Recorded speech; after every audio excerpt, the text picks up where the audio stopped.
बड़ी सुंदर गीत के संकेत कहनी कौन दुल्हन कहतड़ी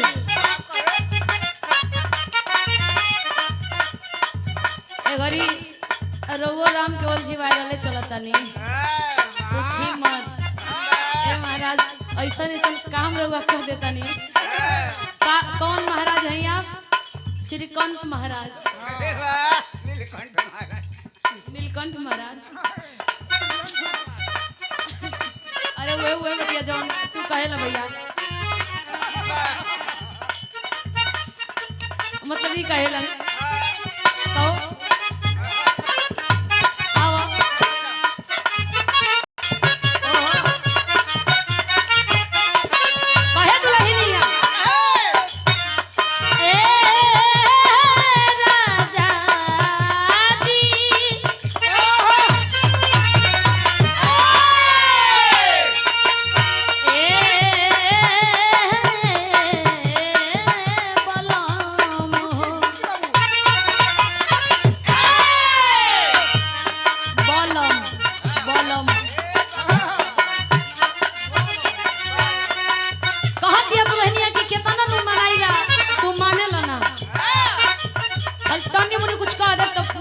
लेबो का कहे आरे बेडरू में राजा घुस जाला अमाना जब करी रूसी जाला कह दिया आरे बेडरू में राजा घुस जाला अमाना जब करी रूसी जाला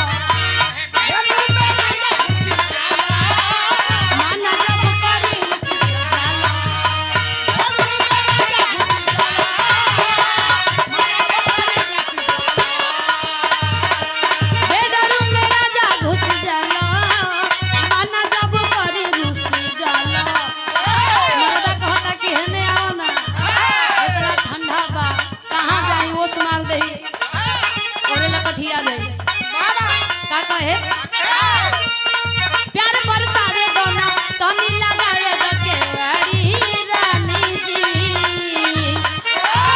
ए हो प्यार बरसावे दोना तनी लगावे दके वाड़ी रानी जी खोले दा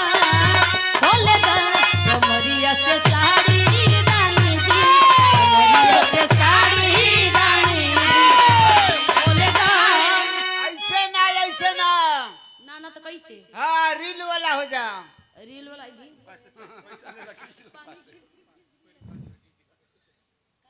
में जवन तोहरा बाई धइले बा अरे भैया बड़ा हिलवल हो तो का हो गई हाँ तो तू रील वाला हो जा रील पर हिल के हम और रील वाला हो जाए कि रील पर हिल अरे रील पर हिल के आजा भैया रील ई लोग देखत ना होगा हमार हां तब आंखी के सामने देखत हम अच्छा तो आंखिया बंद करके रीलवा देखे ना जा हां वो मोबाइल में देखत रहन जा आई जा प्रत्यक्ष देखत रहन जा अच्छा सामने सामने क्लास असर कइले बराबर क्लास जो कराए हैं वाह वाह अप्रत्यक्ष और प्रत्यक्ष का अंतर है आइए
सेकंड वाला कच दे मारे हच दे रुक जा।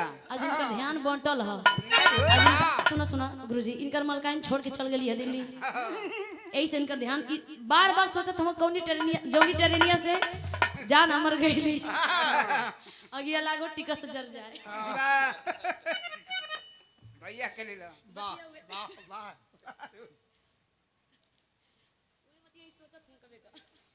ऐसे रह कोई मेरी विचलित हो जाते वहां। ये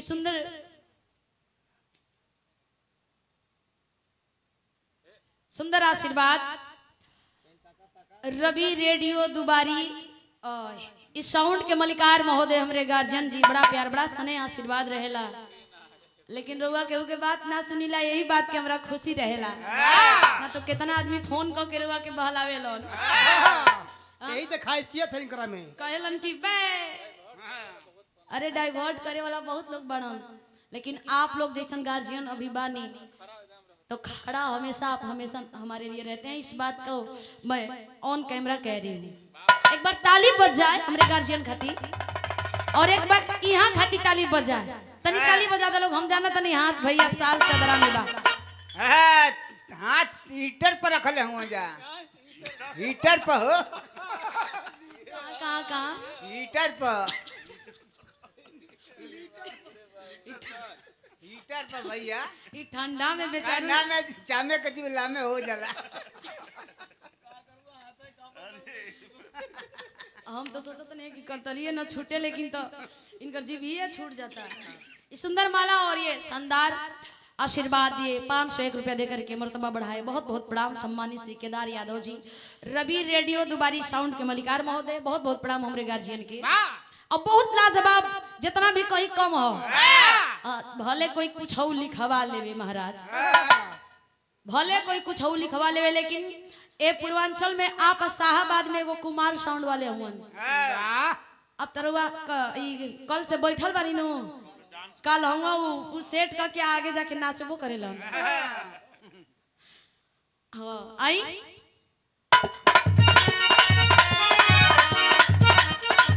ए हो प्यार बरसावे तना तनी लगावे तो केवाड़ी रानी जी। ए प्यार बरसावे तना तनी लगावे तो केवाड़ी रानी जी। खोले दा कमरिया से साड़ी रानी जी, कमरिया से साड़ी रानी जी, कमरिया से साड़ी रानी जी, कमरिया से साड़ी रानी जी, कमरिया से साड़ी रानी जी, कमरिया से साड़ी रानी। एक बात और मर्दा कहता। अच्छा तो ये जाड़ा के मौसम में कम्बल में घुसर के हाथ ठंडा ठेका देहला पर चाहे गोड़ ठंडा मिजाज गनगनाए लगी। अब सोच जनाई के लाइन मारत हो झनक जाए एकदम दिमागी। कहे मरत का ए हो तनी मुनी अटे दना से वो जस गलिया के, तनी मुनी अटे दना से वो जस गलिया के, तनी मुनी अटे दना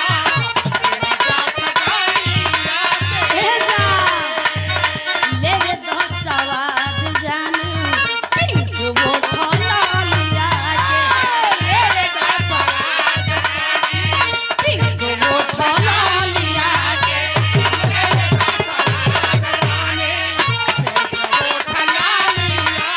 एक ही लेकिन मिजान में ब्रांड ए हो तनी मुनी काट दना शिव जस गलिया के, लेवे तो सवाद जानू पिंक वो ठोलिया के। कहतिया दुल्हनिया कि लाइट धुक धुक करे जिया धुक धुक करे पटरी पटरे